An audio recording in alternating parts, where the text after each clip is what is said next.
జై శ్రీరామ్. అందరూ ఎలా ఉన్నారు? ఈరోజు అయితే నేను మీకు షార్ట్గా అయిపోయే స్వీట్ అయితే చేసి చూపిస్తాను. అదే మన రవ కేసరి. చాలా సింపుల్గా అయిపోతుంది కదా.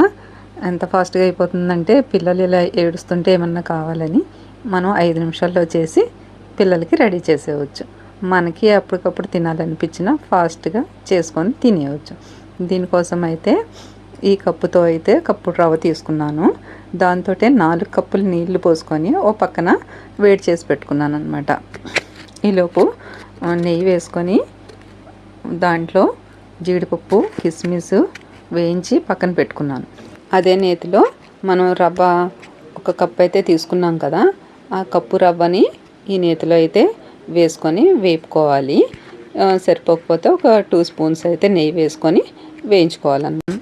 వాటర్ పెట్టుకున్నాం కదా, వాటర్లో నేనైతే ఎల్లో కలర్ వేసుకున్నాను. అది ఆప్షనల్, మీ ఇష్టం. వేసుకోవాలంటే వేసుకోవచ్చు, లేదంటే మానేయచ్చు. ఆ వాటర్ని, కాగిన వాటర్ని అయితే ఈ రవ్వలో వేసుకొని కలుపుకోవాలి. వేయించుకున్నాం కాబట్టి ఉండలు అయితే ఏమీ కట్టదు.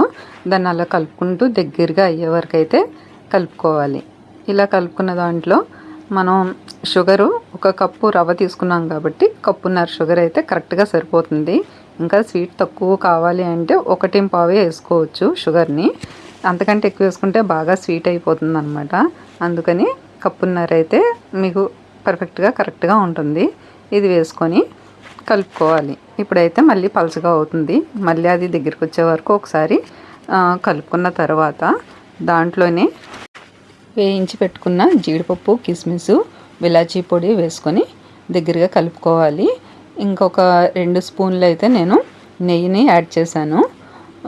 నెయ్యి దేంట్లో అయినా కొంచెం ఎక్కువగా ఉంటేనే బాగుంటుంది స్వీట్ ఐటెంలో.